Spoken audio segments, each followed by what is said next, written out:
Karena 3 tuntutan tadi, kalau Mandat tadi Pak Ahyar sudah bicara, kemudian yang segera melantik. Tadi Bang Haris kan di awal sudah menyebutkan bahwa ini ada indikasi bahwa ada pimpinan KPK yang baru 45 tahun, padahal seharusnya di Undang-Undang 50 tahun. Relevansinya gimana, ceritanya gimana?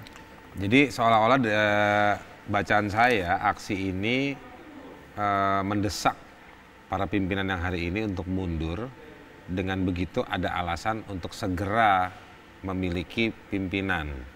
Biasanya diselesaikan lewat PLT misalnya. Tetapi karena sudah terpilih, ada yang baru buat nanti dilantik pada Desember, mungkin bacaannya saya adalah mereka nanti ya udah percepat aja lantik yang baru tersebut. Kenapa dipercepat? Karena ada situasi lain yang menunjukkan ketidakcerdasan para anggota DPR. Apa itu? Mereka memproses hasil pansel KPK, Capim KPK, lalu memilih 5 orang untuk menggantikan 5 yang sekarang. Dari 5 yang sudah dipilih, direkomendasikan, ditetapkan oleh DPR, ada 1 yang umurnya di bawah 50 tahun.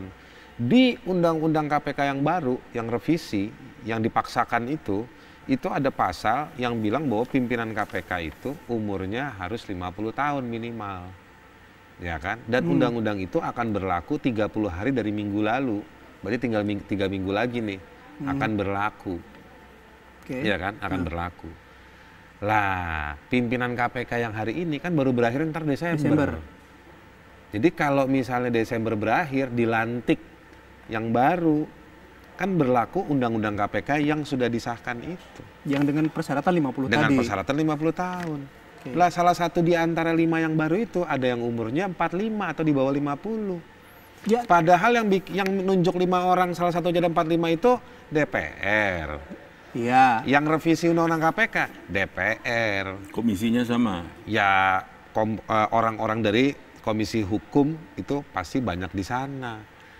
Ini menunjukkan bahwa mereka tidak cerdas, alias silakan pikirin masing-masing aliasnya apa. Oke, aliasnya nanti kita tanya ya, karena saya harus break dulu.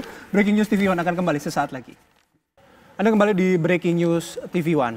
Dan tadi Bang Haris Azhar juga sudah menyampaikan permasalahan ketika seleksi Capim KPK mengenai usia ya, usia. Kalau Pak Ahyar, sekarang saya ke Pak Ahyar. Kalau memang ini apa yang diargumentasikan tadi oleh Bang Haris dan jatuh pada Desember nanti ketika mereka seharusnya dilantik, ada masalah baru lagi dong Pak ini Pak? Tentu, karena kalau yang bisa dilantik yang syarat memenuhi syarat umur katakan, nggak bisa kan kalau yang tidak memenuhi syarat.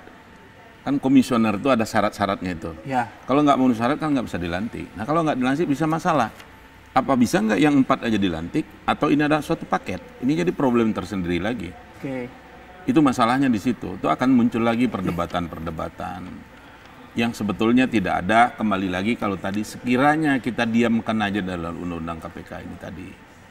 Nah selanjutnya mungkin Mbak Yu tadi dimulai dengan KUHP ya. Saya juga menghimbau, janganlah terburu-buru juga kita mengetok di tanggal 24 besok mengenai masalah KUHP. Belajar dari mengenai masalah reaksi masyarakat. Terbelah dia pro dan kontra terjadi seperti ini. Mungkin ada korban kita nggak tahu, mudah-mudahan tidak ya. Bukan mustahil lagi nanti kalau itu diadakan, tentu perlu diantisipasi. Terjadi kayak begitu. Jadi ada 2 hal masalah undang-undang yang menimbulkan 2 masalah gelombang pro dan kontra. Kalau itu mereka head to head, itu yang akan korban nanti masyarakat. Apa tidak sebaiknya nih saya menghimbau, mungkin dengan segala hormat saya kepada pemerintah dengan DPR itu, tunda dululah mengenai masalah RKUHP ini. Kita belajar aja dari kasus ini. Nggak tahu, mudah-mudahan ini selesai hari ini, nggak berlanjut lagi ya. Pak Ahyar, tapi memang tadi sore juga Pak Jokowi sudah memberikan keterangan pers akan menunda pengesahan RUU KUHP ini dan nanti akan dibahas di periode DPR berikutnya. Nah setidaknya kan itu yang tadi diharapkan oleh Pak Ahyar. Tapi bukan berarti ditunda kan, bukan berarti dibatalkan atau ditolak kan. Artinya masih bisa gejolak-gejolak seperti ini kan masih akan ada lagi. Draft yang ajaib pasalnya itu masih hidup. Masih akan terus ada. Berpotensi disahkan. Ditunda ini dalam pengertian saya ditunda tadi kita bahas lagi. Ikutkanlah stakeholder di situ, masyarakat bukalah seluas-luas. Perdebatkan lagi lah, nggak buru-buru. Dengan ada KUHP yang sekarang, walaupun itu peninggalan kolonial, toh kan belum kiamat Indonesia masih bisa kita jalankan. Tapi kan argumentasinya ada yang bilang gini, ini kan sudah usianya berapa, 50 tahun gitu, sudah tidak sesuai 100 dengan tahun lebih. tidak sesuai dengan kondisi zaman kekinian gitu. Iya bisa, ada yang tidak. Tapi kan ada juga yang udah ditambal oleh undang-undang di luar itu. Kalau kita bicara kayak begitu, Bayu, ada di dalam KU Perdata kita juga tidak kalah tuanya dari KUHP. Kenapa? Itu tidak pernah kita utak-atik. Itu juga udah banyak ketinggalan zaman. Jadi itu. Kalau Bang Haris, saya balik lagi nih soal pimpinan KPK. Kalau misalnya Desember tadi ada permasalahan seperti itu, jadinya akan jadi gimana sih? Jadinya jadi nggak jelas. Karena 4 orang itu nggak tidak bisa memimpin. Begini, apakah boleh lanjut mengangkat yang 4 orang, mengesahkan itu ya, yang 4 orang saja, lalu pertanggungjawaban terhadap yang 1 orang dipilih secara tidak cermat, itu bagaimana? Apakah harus 5 orang? Karena kepemimpinan itu harus 5. Karena 5 itu ada fungsi-fungsinya di dalam struktur atau institusi KPK. Gitu. Nah ini kan, jadi saya mau, sekali lagi saya mau menguatkan atau melekatkan pengesahan undang-undang atau revisi undang-undang KPK itu ya, itu dalam satu konstruksi niat buruk proses maupun materi dari sejumlah paket perundang-undangan yang ada di dalam DPR dibahas hari ini. Lucu menurut saya hari ini Presiden tiba-tiba bilang kita tunda RUU KUHP karena harus cari masukan dari masyarakat. Emang yang mesti dapat masukan dari masyarakat cuma RUU KUHP? Kenapa yang kemarin pas undang-undang revisi KPK nggak dapat masukan, nggak cari masukan dari masyarakat? RUU pertanahan bagaimana nasibnya?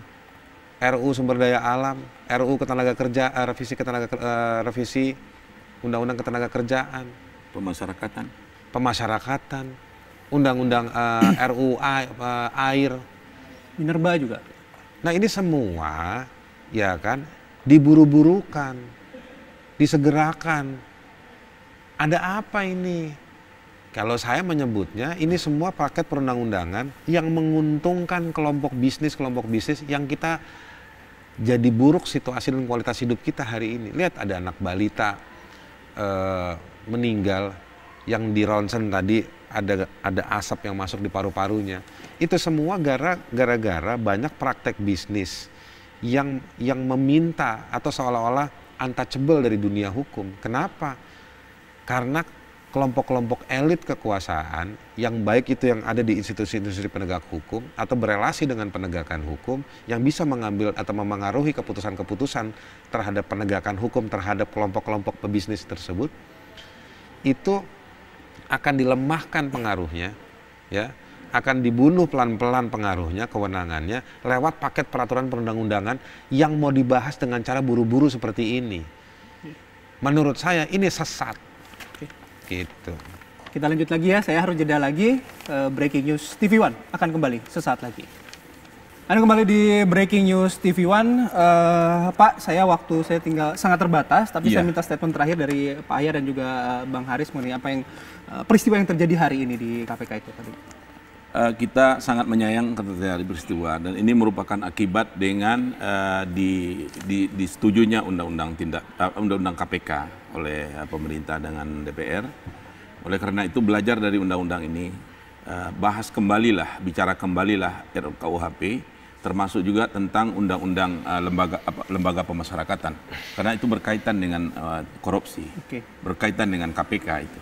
Yang selama ini ada rekomendasi dari KPK untuk bisa keluarkan orang atau tidak, menurut informasi di situ akan ditiadakan. Oleh karena itu saya hanya ingin mengomentari dan bidang aturan tentang hukum pidana aja, undang-undang yang berkaitan dengan pidana itu tunda dulu lah.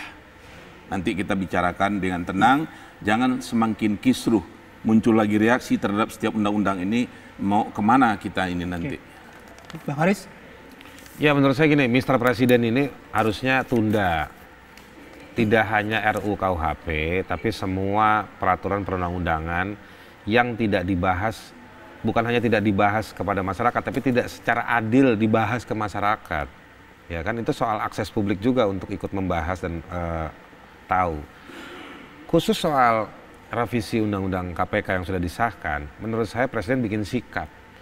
Karena tidak fair kalau misalnya RUU-KUHP ditunda, tetapi undang-undang yang lain tetap dikekep terus untuk dibahas. Nah, nasibnya RUU-KUHP itu KPK, revisi undang-undang KPK itu kemarin kan sama dengan KUHP. Tidak ada pembahasan yang adil ke masyarakat. Gitu. Nah, sekarang Presiden harus bikin sikap soal undang-undang KPK ini, jangan kosong melompong, nggak jelas. Kita mau ngapain menunggu 30 hari? Karena kalau 30 hari ini tidak disikapi dengan cermat, dengan cerdas, ya, oleh Presiden, ya 30 hari kita akan ngadepin situasi-situasi yang kayak di KPK tadi, bahkan bisa lebih buruk. Kita doakan tidak ada yang lebih buruk. Nah, mudah-mudahan ya pembantu-pembantunya Presiden itu ada yang ngasih tahu ini.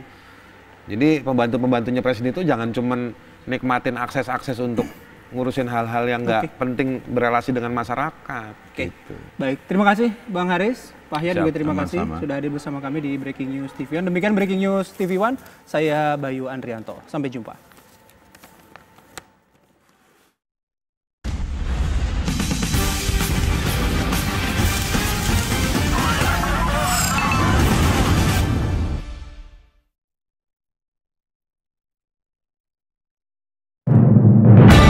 Dilakukan penangkapan terhadap 9 pelaku pembakaran, begitu? Sekarang yang menjadi motor gerakan ini generasi baru. Bagaimana ini sosok almarhum di mata Pak Syafi'i? Seperti apa, Pak? Tuhan Allah Subhanahu wa Ta'ala memberikan begitu banyak kesempurnaan bagi seorang Habibie. Kita setuju saja diadakan pembahasan untuk diperbaiki.